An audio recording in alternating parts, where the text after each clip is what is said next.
जय हिंद प्यारे साथियों, आप सभी का कैप्टन शर्मा क्लास में बहुत बहुत स्वागत है दोस्तों। आशा करते हैं आप सब मस्त होंगे। आज का सबसे एलआरवी एलआरवी लक्ष्य रिवीजन बैच का आज पहला लेक्चर है। आपका टॉपिक इकोनॉमिक्स का है। ठीक है, टॉपिक पहला है आपका। वैसे हम इकोनॉमिक्स को पहले स्टार्ट नहीं करेंगे, हम सबसे पहले स्टार्ट करेंगे मिडिवल हिस्ट्री। क्या करेंगे? मिडिवल हिस्ट्री पढ़ने वाले हैं हम क्लास में। लेकिन एक टॉपिक ये पेंडिंग, मतलब कहने के बाद मैंने कहा था कि 5 ईयर्स प्लान के बारे में, जहाँ से क्वेश्चन आपके आते हैं, बहुत ज़्यादा आते हैं एसएससी के एग्जाम्स में। तो ये टॉपिक तैयार था कुल मिलाकर, बस इसका लेक्चर शूट अकेल करना था बस। ठीक है, तो हमने कहा कि नहीं, इस लेक्चर को डिलीवर करते हैं। इंपॉर्टेंट टॉपिक है इकोनॉमिक्स का, यहाँ से क्वेश्चन एक आध दो चार बनते ही बनते हैं, आते ही रहते हैं। तो हम आज इस क्लास में पूरा पढ़ेंगे 5 ईयर्स प्लान, जिसको आप बोलते हो पंचवर्षीय योजना। ठीक है, हिंदी वाले टेंशन ना लें, बाइलिंगुअल रहेगा, हिंदी और अंग्रेजी दोनों में रहेगा, प्रॉपर्ली आपको समझ में आएगा। हम कल से लेक्चर अपना स्टार्ट करेंगे। सबसे पहले स्टार्ट करेंगे हिस्ट्री। हिस्ट्री में सबसे पहले हम करेंगे मिडिवल हिस्ट्री, जिसको आप बोलते हो, ठीक है, मध्यकालीन, क्या बोलते हो? मध्यकालीन इतिहास। ठीक है, मध्यकालीन इतिहास। ठीक है, राइटिंग में थोड़ा सा इधर उधर हो सकता है, क्योंकि अभी थोड़ा सा मतलब कि फर्स्ट टाइम है। ठीक है, एक्सपीरियंस हो जाएगा तो हो जाएगा यार, कोई दिक्कत की बात नहीं है। चलो समझिए। अब देखते हैं, हम क्लास की ओर बढ़ते हैं। आप सब मस्त होंगे, लेक्चर मजा आएगा। ठीक है, ये आपका पूरा एलआरबी सीरीज है कुल मिला के। इसमें हम लक्ष्य रिवीजन बैच जो हमारा सीजीएल है उसको टारगेट करेंगे। इसमें हम एसएससी के जितने भी एग्जाम्स आते हैं, वैसे बहरहाल इसमें सारे काम आएंगे, सारी यूज आएंगे। इसमें कहीं कोई बात नहीं है, और इसको हम अपना कर भी लेंगे। ठीक है, चलो बात करते हैं आगे। ठीक है, ओके, अगला देखते हैं। सबसे पहले अगर हम बात करें फर्स्ट 5 ईयर प्लान्स के बारे में, फर्स्ट 5 ईयर प्लान्स पढ़ने से पहले हम क्या करते हैं, इसमें सबसे पहले हम क्या जानने का प्रयास करते हैं सबसे पहले। ठीक है, एक मिनट, ओके, चलो। सबसे पहले इसमें क्या करेंगे, इसकी पीडीएफ आपको मिल जाएगी। जैसे मैं लिख रहा हूँ, ये हैंड रिटन रूप्स में सारा कुछ मिल जाएगा आपको। देखो, अगर सबसे पहले हम बात करें, अगर 5 ईयर प्लान्स आने से पहले, जैसी बात है कि क्योंकि हमारा देश जब 1900, ठीक है, जब 1947 में हम क्या हुए थे, फ्री हुए थे, यानी आज़ाद हुए थे। ठीक है, जब हम 1947 में आज़ाद हुए, तो आज़ादी के बाद हमारा, क्योंकि हम आज़ाद तो हो गए थे 47 में, लेकिन उसके बाद क्या था कि हमारा संविधान नहीं बना हुआ था। अंग्रेजों ने कहा कि जब तक आप अपना संविधान नहीं बना लेते हो, एक ऐसा सिस्टम बना लो, किसी बुक बना लो, एक ऐसा नियम बना लो जिसपे आप अपने अपने गवर्नमेंट को चला सको। नहीं, ये इतना बड़ा देश, इतना बड़ा भारत, इतनी बड़ी उस समय 40 करोड़ जनसंख्या थी जब भारत आज़ाद हुआ था। तो इतनी बड़ी पॉपुलेशन को आप कैसे कंट्रोल करोगे? तो उन्होंने कहा कि अपना एक तुम संविधान, एक अपना कॉन्स्टिट्यूशन डेवलप कर लो, जिसके आधार पर आप अपना देश चलाएंगे। तो बात ये हुई, तो सारा कुछ बन गया। ठीक है, तो आप जानते ही हो कि आपका जो 26 नवंबर 1940 1949 को, कब? 1949 को आपका संविधान बन करके तैयार हो गया था। ठीक है, कब? 26 नवंबर 1949 को आपका संविधान क्या हुआ, ये आपका संविधान जो था वो क्या हुआ, आपका संविधान जो है वो बन करके तैयार हो गया। ठीक है, तो ये हो गया। अब उसके बाद आई कि अब भाई जाहिर सी बात है, गरीबी, भूखमरी, एकदम लाचारी, देश बहुत ही, जान लो कि बुरी अवस्था में था, बुरी कंडीशन में था। इतनी गरीबी थी, इतनी मतलब बहुत ज़्यादा दिक्कत थी। ठीक है, तो अब इसको, देश को उन्नति लाने के लिए, देश को आगे बढ़ाने के लिए क्या किया जाए? तो उस समय पीएम कौन था? उस समय पीएम कौन थे? पंडित, ठीक है, उस समय पीएम थे पीटी नेहरू थे। कौन थे? पीटी जवाहरलाल नेहरू। ठीक है, कौन था? पीटू नेहरू थे। तो ये हुआ, इन्होंने बात कही, और राष्ट्रपति राजेंद्र प्रसाद साहब थे ही, जब मतलब संविधान सभा का गठन हुआ था 46 में। ठीक है, तो तब तब से ही आपके क्या थे, कौन थे राष्ट्रपति? वही थे, जब मतलब कि आपके राजेंद्र प्रसाद। ठीक है, तो ये बात हुई कि तो अब देश को आगे बढ़ाया जाए। सबसे पहले क्या हुआ, क्योंकि भारत हमारा कृषि प्रधान देश है, यहाँ पर नदियों का जानते ही हो, बहुत सारी नदियाँ हैं, बहुत सारा हमारा डेल्टाई क्षेत्र है, पहाड़ी क्षेत्र है, भारत विविधताओं का देश है, जैसा कि आप सभी लोग को जानते ही होंगे। ठीक है, तो सबसे पहले ये हुआ कि पंचवर्षीय योजना आने से पहले, फर्स्ट वर्षीय पंच योजना आने से पहले जो है, तो इसमें क्या हुआ कि सबसे पहले एक योजना ये हुआ कि देश किस विकास पे चलेगा। तो सबसे पहले देश में जो है, एक एक कमीशन का गठन होता है, जिसका नाम रखा जाता है योजना आयोग। क्या रखते हैं? योजना आयोग रखते हैं। क्या रखते हैं? योजना आयोग का गठन होता है, जिसको आप बोलते हो प्लानिंग कमीशन। इसकी स्थापना होती है 26 जनवरी 1950 को। ठीक है, और जो ये योजना आयोग का कॉन्सेप्ट है, ये लिया गया था आपका यूएसएसआर से। तब आपका क्या था? तब आपका जो ये यूएसएसआर था, तो यानी कहने का मतलब है रसिया, जो आज का रसिया है, यूएसएसआर, ठीक है, सोवियत संघ रूस, ठीक है। तो यहाँ पर एक व्यक्ति था जिसका नाम था क्या, जोसेफ, क्या नाम था, जोसेफ स्टालिन नाम के करके था, ठीक है। कौन था, जोसेफ स्टालिन करके एक आदमी था, उसी ने इस कॉन्सेप्ट दिया था। कब दिया था, इसने दिया था यूएसएसआर में 1928 में दिया था। कब दिया था, 1928 में दिया था। पूरा प्रॉपर एक एक बात समझते जाओ, ठीक है। यूएसएसआर उसमें जोसेफ स्टालिन ने दिया था 1928 में, ठीक है, इसने दिया था प्रॉपरली ये था। तो ये प्लानिंग कमीशन इसी के बिहाफ पर आपका पूरा कंप्लीट ये बना था, समझ गए। तो अगर हम बात करें तो ये आपका क्या था, इसको ऐड कर लेना इसी में, ठीक है, इसी में ऐड कर लेना इसको। तो ये रहा इसके मतलब कि फर्स्ट 5 ईयर प्लान के आने से पहले। अब देखो देश आपका आज़ाद हो गया, सारा प्लानिंग कमीशन बन गया, अब ये रिपोर्ट दे जारी करेगा, यही सारा सिस्टम जारी करेगा 26 जनवरी 1950 को। अब सबसे पहले बात आती है कि सबसे पहले अब इलेक्शन कब होते, फर्स्ट टाइम इलेक्शन कब हुए, ठीक है, फर्स्ट टाइम तो आपका जो 1952 के तहत, कब 1952 में आपके क्या होते हैं, इलेक्शंस होते हैं, क्या होते हैं, इलेक्शन कंडक्ट होता है, जिसमें कि सबसे फर्स्ट प्रेसिडेंट कौन बनते हैं, प्रेसिडेंट बनते हैं, ये बनते हैं आपके राजेंद्र प्रसाद, ठीक है, कौन बनता है, राजेंद्र प्रसाद। पीएम पहले, क्योंकि चुनाव होने के बाद पीएम का निर्धारण होगा, ठीक है। पीएम कौन बनते हैं, जवाहरलाल नेहरू बनते हैं, कौन बनते हैं, जवाहरलाल नेहरू, ठीक है, पंडित जवाहरलाल नेहरू बनते हैं, समझ गए ना बात को, पंडित जवाहरलाल नेहरू बनते हैं। अब सबसे पहले चुनाव हो गया, प्रधानमंत्री बन गए, पूरा कैबिनेट बन गई, सारा कुछ सिस्टम डेवलप हो गया। अब सबसे पहले देश की विकास की बात आती है कि देश गरीबी, लाचारी, भुखमरी से परेशान था एकदम, मतलब बहुत ज़्यादा बुरा हाल था। तो पंडित जवाहरलाल नेहरू ने सोचा कि अब सबसे पहले हम टारगेट प्लान करते हैं। सबसे पहले फर्स्ट 5 ईयर प्लान आता है, जो कि फर्स्ट 5 ईयर प्लान आता है आपका, ये आपका आता है 1 अप्रैल, कब आता है, 1 अप्रैल 1951 से 56 तक चलता है। हर जितनी भी पंचवर्षीय योजना थी सब 5-5 साल की थी, ठीक है। कब कितनी थी, सब सभी 5-5 साल की थी, ओके, ठीक है। ये अब अभी पीएम कौन है यहाँ पर बता ही दिए, पंडित जवाहरलाल नेहरू है ये, ठीक है। तो फर्स्ट 5 ईयर प्लान कब आता है, 1 अप्रैल 1951 से लेकर 51 में आता है और 56 तक चलता है आपका, ठीक है। देखो सबसे पहले इसमें मेन फोकस क्या था, मेन फोकस यानी कहें इसका हम, मेन फोकस जो था इसका, इसमें मेन फोकस क्या था, ठीक है, एक मिनट, मेन फोकस्ड, ठीक है। मेन फोकस क्या था, एग्रीकल्चर, प्राइमरी सेक्टर को देखा गया, ठीक है, प्राइमरी सेक्टर को देखा गया, क्या देखा गया, प्राइमरी सेक्टर को देखा गया, ठीक है। प्राइमरी सेक्टर का मतलब होता है सबसे पहले इसमें एग्रीकल्चर, सबसे पहले इसमें प्राइमरी सेक्टर का मतलब अगर हम बात करें, ठीक है, एग्रीकल्चर के बारे में बात किया गया कि एग्रीकल्चर को हम सुधारते हैं, क्योंकि हमारा भारत देश कृषि प्रधान देश है। अगर सबसे पहले खाने, जो खाना है ना, मतलब भोजन है, खाद्य पदार्थ हैं, जो हमारे लिए अन्न है, जो हमारा पेट भरेगा, उसके लिए काम किया गया कि सबसे पहले प्राइमरी सेक्टर पे हम काम करते हैं, ताकि हमारे देश में जितने भी लोग हैं उनको प्रॉपर खाना तो मिल सके, उनका पेट तो भर सके। तो ये बात हुई। और सबसे पहले अब देखो, अगर कृषि के लिए प्रॉपर आपको काम करना है, अगर कृषि के लिए आपको प्रॉपर सारी चीज़ें चाहिए, तो सबसे पहले भाई आपके लिए कृषि के लिए सबसे पहले आपकी जल की व्यवस्था होनी चाहिए, सिंचाई की व्यवस्था। तो सिंचाई की व्यवस्था करने के लिए इन्होंने इसी फर्स्ट 5 ईयर प्लान्स में, ठीक है, 3 बांध बनाए जाते हैं। क्या बनाए जाते हैं, 3 बांध। अब 3 बांध से, बांध बनाने का लॉजिक क्या होता है, बांध बनाने का लॉजिक ये होता है कि बांधों से क्या होता है, आप खेती की सिंचाई कर सकते हैं, मछली पालन कर सकते हैं, खेत सिंचाई कर सकते हैं, मछली पालन कर सकते हैं, विद्युत ऊर्जा उत्पन्न कर सकते हैं, ये सारी चीज़ें इसमें होती हैं। तो सबसे पहले आपका पहला जो है वो पहला बांध बनाया जाता है, ठीक है, जिसको आप कहते हो भाखड़ा नांगल बांध, भाखड़ा नांगल बांध। ये किस नदी पर है आपको बताना है, और आप किस राज्य में है। तो ये आपका आता है सतलुज नदी पर, कब आता है, ठीक है, कब आता है, सतलुज नदी पर आता है आपका, ठीक है, सतलुज नदी पर। और ये आपका है हिमाचल प्रदेश में पड़ता है, कहाँ पड़ता है, हिमाचल प्रदेश में, ठीक है। ये पहला बांध है आपका। और इसमें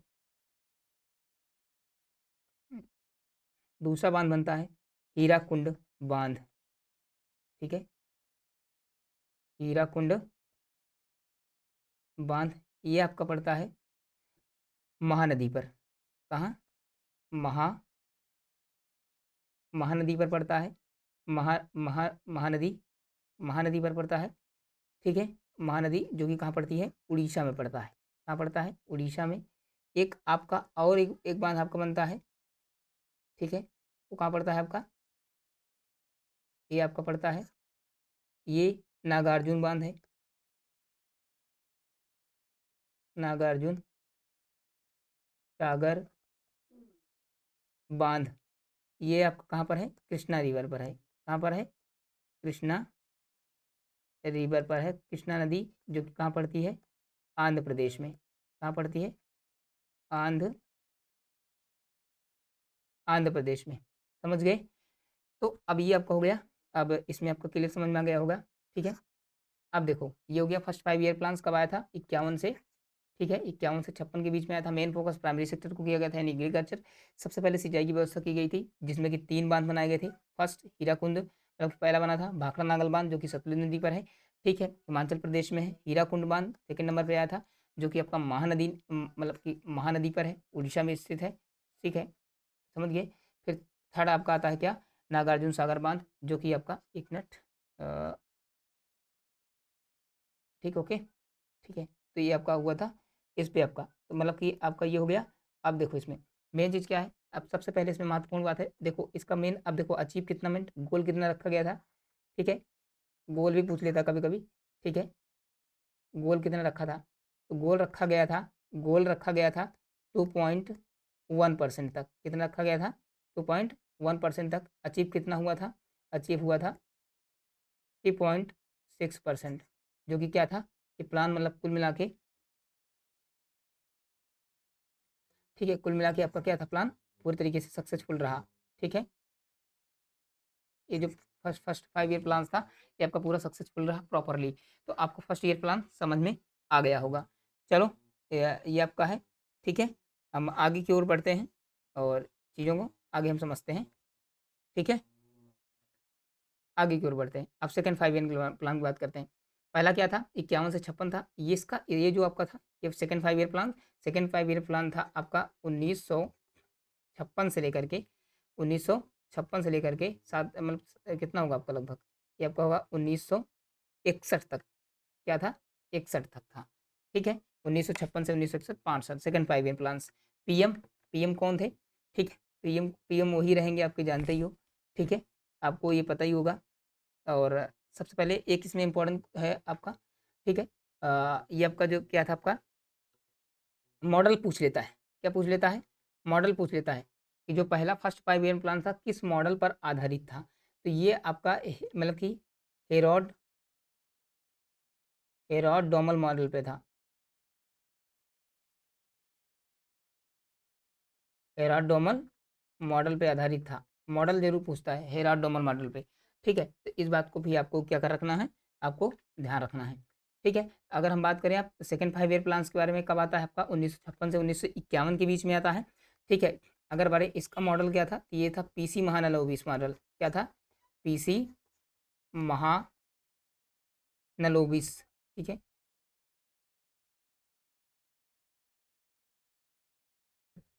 पीसी महानलोबिस मॉडल पे आधारित था। ठीक है। इस पे आधारित था। बात समझ गए? अब देखो इसमें सबसे पहले फोकस किस पे किया गया था? इसमें फोकस जो था वो आपका मेन फोकस था। ठीक है। मेन फोकस जो था वो किस में था? पब्लिक सेक्टर को बात की गई थी। Public sector. ठीक है। पब्लिक सेक्टर का मतलब क्या होता है? पब्लिक सेक्टर मतलब जो सार्वजनिक क्षेत्र थे उनको बढ़ावा देना। क्योंकि ये देखो अब सीधी सी बात है, पहले 5 ईयर प्लान में कृषि को ठीक कर लिया गया, बांध सारे बन गए। ठीक है। ये सारे बन गए। अब क्या होगा? अब से मतलब कि कहने का मतलब ये है।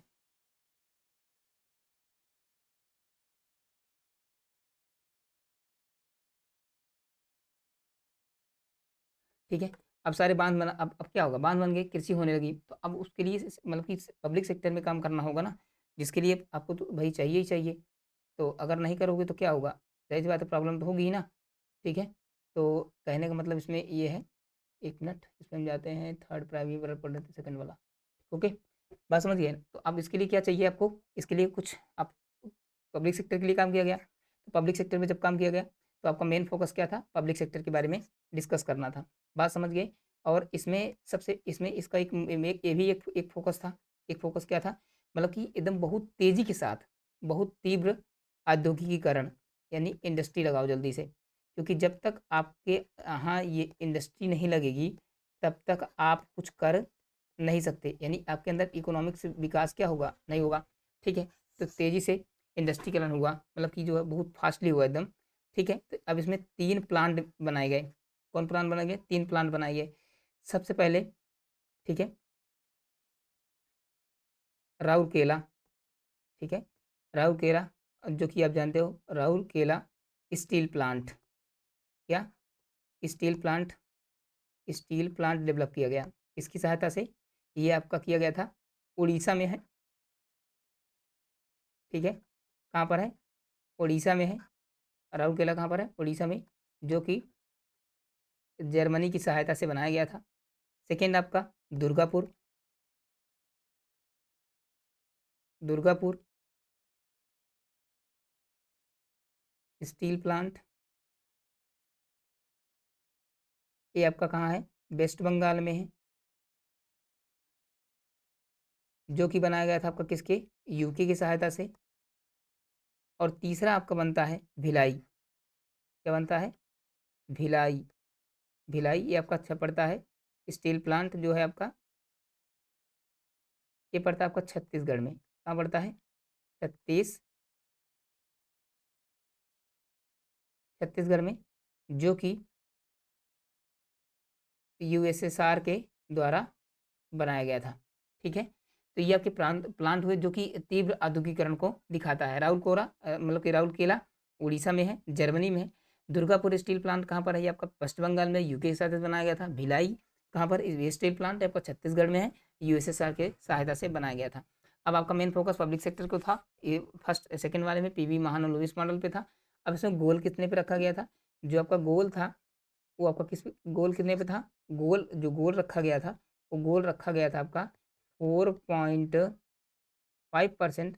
अचीव कितना हुआ, अचीव हुआ था आपका लगभग 4.27%, 4.27% अचीव हुआ। कुल मिला के ये योजना भी क्या थी, पूरी तरीके से सक्सेसफुल थी।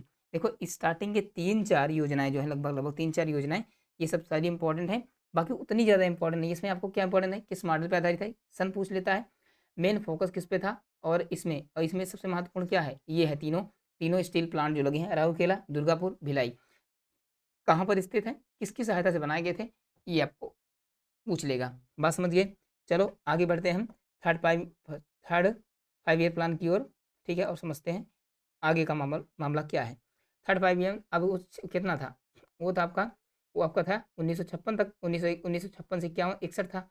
अभी ये आपका 1961 से लेकर के आपका कहाँ तक रहेगा, 1966 तक। ठीक है, बात समझ गए, ये आपका यहाँ तक रहने वाला है। अब ये क्या था, देखो मॉडल, वो पी पहला क्या था, हेरोडोमर मॉडल पे, दूसरा क्या था, पीबी महालोनिस, तीसरा था गॉडगिल फार्मूला बेस्ड था। इसका नाम क्या रखा गया था, God Gill formula based model पे था। ठीक है, किस पे था, गॉडगिल फार्मूला बेस्ड मॉडल पे था। ठीक है, पीएम वही जानते हो। अब देखो पीएम दो बन गए, क्योंकि जब अगर हम बात करें, एक सब कुछ बढ़िया चल रहा था। ठीक है, एकदम बढ़िया, पंचशील समझौता 18 मतलब कि 1954 में पंचशील समझौता हुआ था। कब हुआ था, जो आपका 1954 में ही भारत और चीन के बीच, ठीक है, इंडिया और चाइना के बीच पंचशील समझौता होता है। पंचशील समझौता होता है, जिसमें हिंदी चीनी भाई भाई का नारा दिया। ठीक है, मतलब 1954 में हुआ था। तो मतलब ऐसा लग रहा था कि इंडिया और चाइना क्या है, बिल्कुल एक दूसरे के करीब, एक दूसरे को मदद करेंगे। और इसमें एक प्रॉब्लम क्या हुई कि 1958 में, 1958-59 में वहाँ के क्या थे, जो दलाई लामा थे, जो मतलब कि जो बौद्ध धर्म के बुद्धिस्ट हैं, उनको क्या किया था, उन्होंने कुछ ऐसे टिप्पणी कर दी थी जो कि पार्टी पर दिक्कत थी। तो मतलब कि वो उनको जब परेशान किया गया, ठीक है, तो उनको मारा पीटा जाने लगा। तो वहाँ से भाग करके क्या, तो कहाँ चले आए, अरुणाचल प्रदेश के रास्ते से जो है वो कहाँ चले आए। ठीक है, तो अरुणाचल प्रदेश के रास्ते से चले आए भारत। तो भारत ने क्या दी, समझौता, मतलब भारत ने उनको जो है क्या कर दी, दे दी शरण। तो अब चाइना ने चाइना ने क्या कहा, चाइना ने कहा कि तो आप जो है आप ये जो पंचशील समझौता हुआ था, ठीक है, पंचशील समझौता हुआ था, इस पे आप क्या किए हो, इसका उल्लंघन आप किए हो, ठीक है, तो आप ये गलती कर रहे हो, ठीक है। तो उससे नाराज होकर के कि चाइना ने जो है हमारे भारत पे जो है 1962 में युद्ध छोड़ दिया, मतलब कर दिया। तो युद्ध अब युद्ध युद्ध होने लगा, ठीक है। तो अब जब युद्ध होने लगा तो मामला थोड़ा सा क्या होने लगा, बिगड़ने लगा। अब जब मामला बिगड़ने लगा तो फिर क्या दिक्कत हुई, तो फिर ये मामला थोड़ा सा यही दिक्कत हुई थी, इसी वजह से। अब नेहरू को डिस्टर्ब भी होने लगा था। 1962 में युद्ध होता है इंडो पाक चाइना में, ठीक है। अब 1962 में जब युद्ध हुआ तो उसके बाद फिर क्या हुआ, बहुत डिस्टर्ब। फिर अमेरिका ने फिर जो है, मतलब कि भारत ने फिर ये खुद जो है स्वयं पीटी नेहरू ने जो है, ठीक है, एक मिनट, ओके, ठीक। तो पंडित जवाहरलाल नेहरू ने अमेरिका को लेटर लिखा, कहाँ पर लिखा, अमेरिका को लेटर लिखा और कहा कहा कि आप मेरी मदद करो चाइना, क्योंकि जैसी बात है भाई, उनके पास फौज ज़्यादा थी उस समय, तो हम ऐसे परेशान, प्लस मुझसे नए नए देश आज़ाद हुए और तुरंत स्टार्टिंग फेज में क्या हुआ कि तुरंत हम क्या करने लगे, तुरंत हम परेशान होने लगे, ठीक है। तो अब हम परेशान होने लगे भाई, और जब तुरंत परेशान होने लगे तो मामला जैसी बात है, हम कहाँ लड़ पाएंगे। तो फिर अमेरिका के पास एक लेटर गया, अमेरिका ने फिर वहाँ से दबाव बनाया, तब जाकर के चाइना क्या हुआ, पीछे हटा, ठीक है। तो जब चाइना पीछे हटा तब जाकर के ये युद्ध बंद हुआ। अब इसके डिस्टर्ब चलते मतलब कि 1964 में पंडित जवाहरलाल नेहरू जो है अब क्या हो गए, उनकी डेथ हो जाती है। उसके बाद 64 में उनकी डेथ हो जाती है, फिर कौन बनता है पीएम, फिर पीएम बनते हैं, फिर पीएम बनते हैं, शास्त्री बनते हैं, कौन बनते हैं, लाल बहादुर शास्त्री बनते हैं, ठीक है, लाल बहादुर शास्त्री बनते हैं, ठीक है, लाल बहादुर शास्त्री बनते हैं। अब लाल बहादुर शास्त्री बनते हैं, मतलब कि ये जो थर्ड पंचवर्षीय योजना थी, इसमें पंडित जवाहरलाल नेहरू भी थे और साथ साथ शास्त्री भी जी, दोनों पीएम थे, ठीक है, ये दोनों के दोनों क्या थे, पीएम थे, ठीक है। दोनों लोग पीएम थे, मतलब कि पंडित जवाहरलाल नेहरू भी थे और शास्त्री भी, दोनों लोग थे। बात समझ गए, दोनों लोग ये आपके दोनों पीएम एक साथ थे, समझ रहे हो ना बात को। तो मामला ये आपका था।